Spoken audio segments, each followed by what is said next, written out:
Hello दोस्तों, आपका स्वागत है मैन एग्जाम गुरु में। नमस्कार।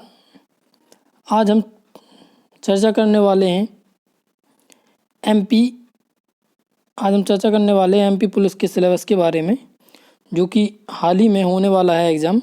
उसके बारे में सिलेबस में क्या क्या दिया है गवर्नमेंट ने, क्या क्या इसमें आने वाला है। एमपी पुलिस के कांस्टेबल सिलेबस के बारे में हम आज चर्चा करते हैं। इसमें मेनली हमारे कितने होने हैं, तीन प्रोसीजर हैं इसके।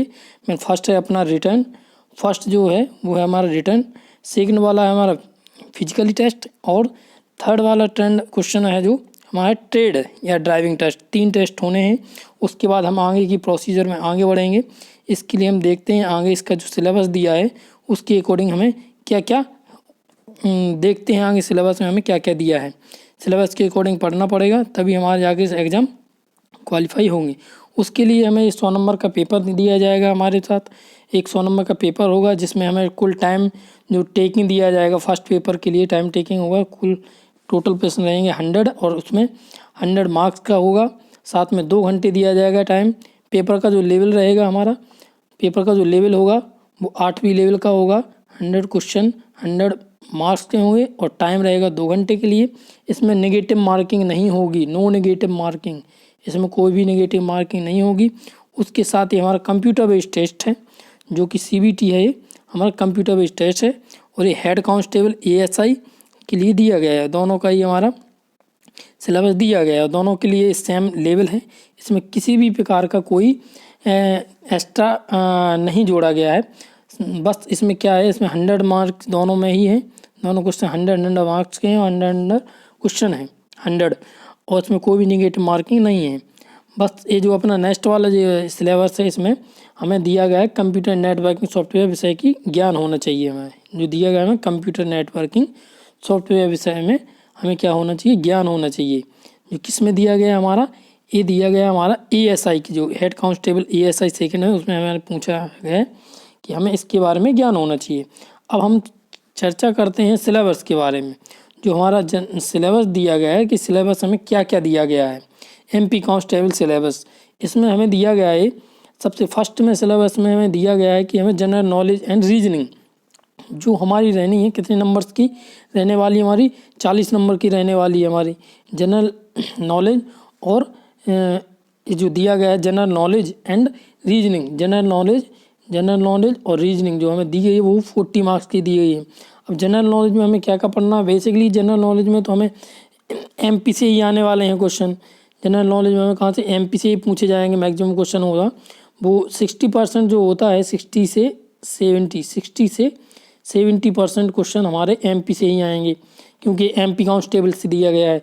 तो हमें इसके बारे में पूछा जाएगा। हमें जो निम्न है इसका सिलेबस इस प्रकार दिया गया है कि मध्य प्रदेश का जनरल नॉलेज होना चाहिए। उसके वन जीव अभ्यारण्य क्या क्या हैं, मध्य प्रदेश में नदियाँ कहाँ से निकलती हैं, कौन सी नदियाँ है, किसकी कितनी लंबाई है, कौन सी किसकी डैम बना हुआ है, कहाँ कहाँ जाता है, सिंचाई परियोजना के बारे में बताया गया है। उसके बाद किले कौन सी हैं, समाधि, गुफाएं, प्रकृति, और इसकी संस्कृति, परंपराएं, त्यौहार के बारे में हमें जानकारी होना। भारतीय राजनीति में क्या है, इकोनॉमिक्स के बारे में हमें इसकी जानकारी होनी चाहिए। मध्य प्रदेश की इकोनॉमिक्स में क्या क्या चीज़ें हैं। उसके बाद जनरल नॉलेज में ही एमपी का ही आएगा, तो मध्य प्रदेश की राजनीति, खिलाड़ी, कलाकार, क्या खेल है मध्य प्रदेश का, वो है मलखम्ब में बेसिकली। वो तो हिस्ट्री मध्य प्रदेश के बारे में, कौन जलकारी बाई, होलकर बाई, ये सब चीज़ें पूछे जाएंगी। या मराठाओं का क्या रहा है हमारा, ये सब चीज़ें हमारे पूछे जाएंगी। उसके बाद आ जाते हैं रीजनिंग पे। मैं नेक्स्ट आ जाता हूँ रीजनिंग। उसके बाद जनरल नॉलेज के बाद आता है रीजनिंग। रीजनिंग में हमें पूछा गया है, रीजनिंग में भी कुछ ज़्यादा खास नहीं, बस नॉर्मल चीज़ें पूछी गई हैं। एनालॉजी, सिमिलरिटीज़, डिफरेंसेस, और spatial organisation, problem solving, analysis, judgement के डिकोडिंग, और विजुअल मेमोरी देख के बताना है, रिलेशनशिप, कॉन्सेप्ट संबंध, वही तार्किक, अर्थमेटिकल रीजनिंग, ये सब चीज़ें पूछी गई हैं। अब इसमें हम नेक्स्ट कुछ आगे जाते हैं और सिलेबस में क्या क्या वो देखते हैं। इसमें वर्बल एंड फिंगर क्लासिफिकेशन, मौखिक और तार्किक चीज़ें दी गई हैं। अर्थमेटिक सिलेबस में दिया गया है हमारे अंक गणितीय एवं सांख्यिक श्रृंखलाएँ। नॉन वर्बल सीरीज दी गई है। कोडिंग एंड डिकोडिंग चीज़ें जो हम पहले ही भूल चुके हैं, कोडिंग और डिकोडिंग तो होगी। स्टेटमेंट होगा जो सबसे ज़्यादा देते हैं क्योंकि बच्चे ज़्यादा कर नहीं पाते हैं। सिलोजिज्म भी आएंगे हमारे। ये सब हमारा एमपी की कांस्टेबल का फर्स्ट हो गया जो 40 नंबर का आने वाला है। ये 40 नंबर का रहेगा, इसमें जनरल नॉलेज और रीजनिंग इंक्लूड रहेगी। नेक्स्ट आते हैं हम, नेक्स्ट है हमारा सिलेबस में ही 30 नंबर का आने वाला है intellectually ability and mental aptitude का जो पोर्शन है वो 30 नंबर का होने वाला है, जिसमें हम हमारा जो इंटेलेक्चुअली एप्टीट्यूड का जो टेस्ट है हमारा और एप्टीट्यूड मेंटल एप्टीट्यूड जो 30 नंबर का है उसमें से हम क्या क्या देखते हैं। हमें दिखाया गया है कि हमें क्या क्या दिया गया है। हमें देखना होगा कि वेन डायग्राम आने वाला है इस पेपर में। वेन डायग्राम आने वाला है। वेन डायग्राम के बाद हमारा आरेख, drawing in frame, punching hole, index, address matching, date and city matching, small capital, coding classification, embedded emotional social intelligence, ये भावनात्मक समाजात्मक, एम्बेडेड, डिकोडिंग, वर्गीकरण, छोटे बड़े अक्षरों का वो सब आने वाला है। ये इसमें आने वाला है हमारा। नेक्स्ट आते हैं हम आगे बढ़ते हैं सिलेबस में, देखते हैं साइंस और सिंपल अरिथमेटिक के क्वेश्चन आने वाले हैं जो 30 नंबर से होंगे। इसमें जो हम पहले साइंस का पोर्शन देख लें। साइंस में हमारा दिया बेसिक साइंस रहेगी जो हाई स्कूल बेस लेवल से दिया जाएगा पेपर में। वो रहेगा वेट का दिया जाएगा, मास दिया जाएगा, वेट की यूनिट, मास की यूनिट, वॉल्यूम की यूनिट क्या होगी, और रिफ्लेक्शन होगा और ट्रांसपेरेंसी दिए गए। केमिकल रिएक्शन पूछ लेगा कि कौन सी केमिकल रिएक्शन में कैसे कैसे क्या बनता है। डिफरेंट एसिड पूछ लेगा कि मान लो सल्फ्यूरिक अम्ल का फॉर्मूला क्या हो गया और ग्लूकोज का क्या हो गया। या फिर आपसे बॉक्साइट का पूछ लेगा, इसका बॉक्साइट का एस क्या है, ये सब चीज़ें पूछ सकता है। नमक के बारे में भी दिया गया है तो नमक के बारे में, मेटल और नॉन मेटल के बारे में पूछ लेगा, नॉन मेटल क्या है, मेटल क्या है, इनके बारे में। और केमिकल फार्मूला बैलेंसिंग के बारे में भी पूछ सकता है कि इसकी बैलेंसिंग कीजिए। और लॉ ऑफ मोशन, ग्रेविटी के नियम और गति के नियम के बारे में भी पूछेगा। ये इसके सिलेबस में दिए गए हैं। ह्यूमन बॉडी स्ट्रक्चर के बारे में, मानव शरीर की संरचना, मानव में कौन कौन से अंग पाए जाते हैं, कहाँ से क्या होता है, और जीवाणु रोगों के लक्षण। और ये भी पूछ रहा है कि इसमें बैक्टीरिया किस से क्या होता है, किस बैक्टीरिया से हमें कौन सी बीमारी होगी, उसके लिए कौन से विटामिन और कौन सी चीज़ें हमारे लिए जिम्मेदार हैं जो सही कर सकती हैं, उसके लिए पूछ लेगा। अब आते हैं सिंपल अरिथमेटिक। अब आते हैं पोर्शन आ गया हमारा सिंपल अरिथमेटिक जो कि मैथ में एवरेज दिया गया है, इंक्लूड है इसी के साथ। 30 नंबर में ही आना है तो 15 में आएगा हमारा, ये 15 में आएगा हमारा वो वाला ऊपर वाला पोर्शन। साइंस तो 15 में ही रहेगा। तो मैथ के बारे में दिया गया हमें सिंप्लीफिकेशन से क्वेश्चन पूछे जाएंगे, तो नॉर्मली ये सभी में पूछे जाते हैं। Simplification, average, percentage, time and bike से क्वेश्चन दिए जाएंगे। एरिया पूछा जाएगा आपसे कि एरिया किसी चीज़ का निकालना। प्रॉफिट लॉस से क्वेश्चन आने वाले हैं। सिंपल SI और CI से भी पूछने वाले हैं। SI और CI से क्या क्या क्वेश्चन आएंगे। उसके बाद time and speed, investment, LCM और HCF से क्वेश्चन आएंगे। प्रॉब्लम एज से रिलेटेड आएंगे, एज ग्रुप में।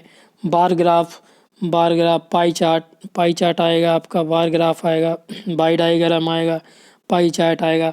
ये सब चीज़ें हमारी इसमें पूछे जाने वाली हैं। इसके सिलेबस इतना दिया गया है। उसके बाद हम बात इसी के साथ हम आगे बात कर लेते हैं इसकी फिजिकल टेस्ट के बारे में। हमें क्या क्या शारीरिक दक्षता परीक्षा देनी चाहिए, जिसको बोलते हैं PPT, क्या क्या दिया गया है। तो हमारा कांस्टेबल GD, ये head constable computer oblique ASI computer male के लिए जो आदमी है, आदमी के लिए हमें क्या क्या दिया गया है उसके बारे में बताया गया है। उसके लिए हमें 800 मीटर दौड़ हमारी होनी चाहिए। कितना टाइम दिया गया है, 2 मिनट 45 सेकंड। 2 मिनट 45 सेकंड में हमें 800 मीटर की रेस जो है पूरी करनी होगी। उसके साथ ही हमें शॉटपुट या फिर शॉटपुट या 19 फुट की जो है हमें ऊंचाई, 19 फुट तक उसको फेंकना है, गोला फेंक जिसको हम बोलते हैं गोला फेंक। गोला फेंक में कितना फेंकना है, 19 फुट की दूरी तक हमें फेंकना है। कितने किलो वजन का होगा हमारा गोला, 7 किलो 260 ग्राम। 60 किलो 260 ग्राम का होगा ये हमारा गोला होगा, जिसको हमें 19 फुट दूर तक फेंकना होगा। उसके बाद लॉन्ग जंप की बात कर ली जाए तो हमें लॉन्ग जंप 13 फुट तक हमें करनी पड़ेगी पूरी, जो हमारी लॉन्ग जंप होगी। आगे नेक्स्ट देख लेते हैं कांस्टेबल। इनमें अब फीमेल के बारे में चर्चा की गई है कि फीमेल के लिए क्या क्या दिया गया है। तो महिलाओं के लिए जो दी गई है, फीमेल के बारे में जो दिया गया है उनको 800 मीटर ही दौड़ पूरी करनी है, लेकिन उनको टाइम दे दिया गया है 4 मिनट।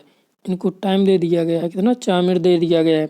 इनको जो गोला फेंक दिया गया है शॉर्ट पुट, वो दिया 3 बार फेंकना है।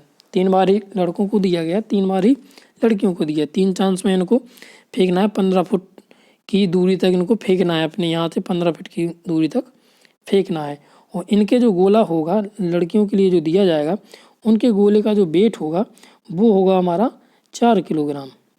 लड़कियों का जो वेट होगा वो होगा 4 किलोग्राम। लड़कियों के गोले का वेट होगा वो होगा 4 किलोग्राम, जो 15 फुट दूरी तक फेंकना है। इनको लॉन्ग जंप जो है ऊंची को 3 चांस में करना है। 3 से चांस लड़कों को दिया जाए, 10 फुट की दूरी को दौड़ कर नापनी है। उसके बाद आ जाए कांस्टेबल ट्रेडमैन। कांस्टेबल ट्रेडमैन को वो पीपीटी दी गई, वो अलग दिया गया है। इनको केवल क्या करना, 3 मिनट में 800 मीटर की रेस पूरी करनी है। 3 मिनट में 800 मीटर की जो रेस पूरी करनी है, किनको करनी है, कांस्टेबल ट्रेडमैन है जो, उनको करनी है 3 मिनट में। इनके लिए कोई भी गोला फेंक नहीं है, ना ही कोई लॉन्ग जंप इनके में नहीं है। अब नेक्स्ट आ जाते हैं एक्स सर्विसमैन। एक्स सर्विसमैन के हम बारे में बात करें तो एक्स सर्विसमैन को भी कुछ दिया गया है। एक्स सर्विसमैन के बारे में उनको भी 800 मीटर की रेस पूरी करनी है, जो उनके लिए टाइम टेकिंग दिया गया है 3 मिनट 15 सेकंड में उनको 800 मीटर की रेस पूरी करनी है। उसके बाद गोला फेंक जो है 3 चांस दिए जाएंगे, वो 15 फुट की दूर तक फेंकना है। इनको थोड़ा कम है, फर्स्ट में जो था वो 19 फुट तक दूरी तक फेंकना था, इनको फेंकना है 15 फुट तक। जो एक्स सर्विसमैन है 15 फुट तक फेंकना है गोला फेंक दिया है ना। वेट ऑफ शेफर, इसको 7 किलो वेट उतना ही रहेगा, 7 किलो 260 ग्राम इसका वेट रहेगा। उसके बाद इनको लॉन्ग जंप जो दी जाएगी, इनको लॉन्ग जंप भी उतनी ही करनी है, 3 चांस दिए जाएंगे। इनको करनी है 10 फुट, इनको फिलहाल कम करनी है, पहले मेल से कम करनी है। उसके बाद बात कर लिया होम गार्ड के बारे में, तो होम गार्ड को भी 800 मीटर की दूरी ही तय करनी है 3 मिनट 15 सेकंड। इनको भी सेम टाइम दिया गया है, 3 मिनट 15 सेकंड में पूरी करनी है। उसके साथ ही इनको अपना जो गोला फेंक है वो 17 फुट तक फेंकना है। इनको जो गोला फुट की जो फेंकना है वो 17 फुट दूरी तक फेंकना है, मैन अपने ओरिजिन पॉइंट से 17 फुट तक। इसका भी weight same to same 7.260 kg, मतलब 7 किलो 260 ग्राम वजन का जो गोला है उसको फेंकना है। इनको जो दिया गया है लॉन्ग जंप, इनकी लॉन्ग जंप के बारे में कहा जाए तो 3 चांस दिए जाएंगे, 3 बार में पास करनी है उनको, 12 फुट तक लॉन्ग जंप कवर करनी है। उसके बाद अब नेक्स्ट आगे आ जाते हैं, एक होता ट्रेड टेस्ट और ड्राइविंग टेस्ट। इसके साथ ही ट्रेड टेस्ट और ड्राइविंग टेस्ट भी होना है, जो अलग अलग उस पर अलग अलग दिया गया है। जिस जिसका ट्रेड टेस्ट होगा उसमें और ड्राइविंग टेस्ट किस किस का होना है वो अलग से बताया जाएगा। तो ट्रेड टेस्ट और ड्राइविंग टेस्ट वो लास्ट में क्वालिफाइंग नेचर का होगा, will be conduct of the constable और ट्रेडमैन ड्राइवर के लिए दिया जाएगा। इतना ही सिलेबस था हमारे लिए। जो इसके अकॉर्डिंग हमें सिलेबस में मेन बेसिकली चीज़ें देखनी है सिलेबस की, वो है ये मैथ का पोर्शन है और इसका साइंस का पोर्शन है 30 नंबर के, वो आसानी से हो जाएगा क्योंकि ये स्टैटिक जीके ही पूछा जाएगा इसमें। तो ये साइंस से तो स्टैटिक साइंस ही पूछ लेगा सीधा। बात की जाए वेन डायग्राम, ये रीजनिंग का पोर्शन है, रीजनिंग का पोर्शन काफ़ी ज़्यादा दिया गया है तो इसको आसानी से कवर कर सकते हैं। उसके बाद ये जो नॉलेज जनरल नॉलेज के बारे में दिया गया है वो दिया गया है मध्य प्रदेश का, तो आपको कहीं से कुछ पढ़ने की ज़रूरत नहीं है, आपको मध्य प्रदेश के कुछ वीडियो डाल दिए जाएंगे अच्छे से बना के, उसको आपको पढ़ लेना है तो उससे आप कंप्लीट कर जाएंगे। इसी के साथ हम अपने चैनल को आपसे विदा लेना चाहते हैं। इसके लिए नमस्कार, और अधिक से अधिक जानकारी लेने के लिए हमारे चैनल को यदि आपने सब्सक्राइब ना किया हो तो आप सब्सक्राइब कर सकते हैं, और अधिक जानकारी के लिए हमारे चैनल को लाइक करें, शेयर करें एंड सब्सक्राइब करें। Thank you.